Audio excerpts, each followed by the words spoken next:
After the huge success of the NES and the pack-in title, Super Mario Bros., the murmurings of a sequel had kids everywhere excited for it. But there is a lot more to the story than just a sequel was made. The team over at Nintendo had a few projects in development, and Super Mario Bros. 2 was definitely one of them. But when they finished the development of Super Mario Bros. 2, they had a problem. The localization team in America had a lot of issues with the game and felt that the game was really too difficult for what was a mostly kid market at the time. Reputation has always been kind of a big deal to Nintendo, and the quality assurance was taken seriously. When this came back to Miyamoto, attention was turned to another title that he and his team had been working on, Doki Doki Panic. The game was being developed by Nintendo in cooperation with Fuji Television, who were a huge station in Japan at the time. The game began as a Mario tech demo, but after entering a deal with Fuji, they decided to use Yumi Kojo characters in the game. The Mario game that was not a Mario game was originally a Mario game before it wasn't a Mario game and then became a Mario game. Whew.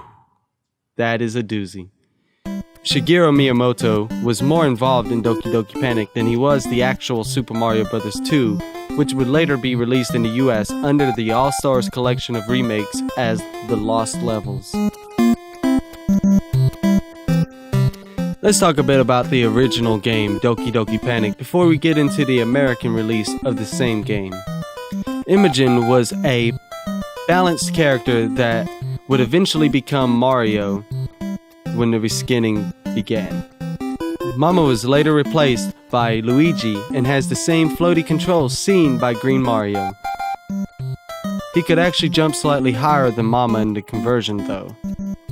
Lena becomes Princess Toadstool in America and has the same floating ability. This ability was owned by Fuji Television, which is why we would not see Toadstool doing this again until the release of Super Smash Bros. Melee, since their license to Doki Doki Panic had expired before its release. Papa is the Toad equivalent and is the fastest but lacks the tight controls of Imogen. In the original release, the story centered around rescuing Pokey and Picky, whereas in the US version, they were replaced by the citizens of Subcon, who were also in the original Doki Doki Panic ending as well. Other differences are music, title screen, and plot, and also the characters originally didn't change in the original Doki Doki Panic. Not their size, anyway. Also, since it was on the Famicom Disk System, it included a save system, and to unlock the ending, you had to beat it with all 4 characters. You could not change characters between playthroughs as well. When Miyamoto was told the Super Mario Bros. 2 game was too difficult, he began to convert Doki Doki Panic to the American Super Mario Bros. 2. He and his team also took the chance to further develop the game, working out certain quirks in the code. The game begins on the character select screen. You will have the choice of Mario, Luigi, Toadstool, and Toad. Each character controls vastly different. The game has a grab mechanic that is used to pick up veggies from the ground and to pick up enemies and power-ups that you can use to your benefit. This game has new enemies, many of which became mainstays in the series, and bosses that you will never see again. Sorry, Mauser. I know what to be a super afraid of anyways.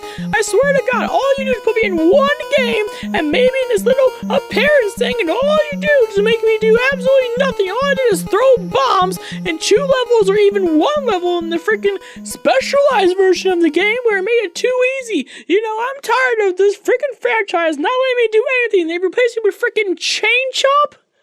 Chain Chomp? That guy's a freaking nobody. At least I had a name in Japan.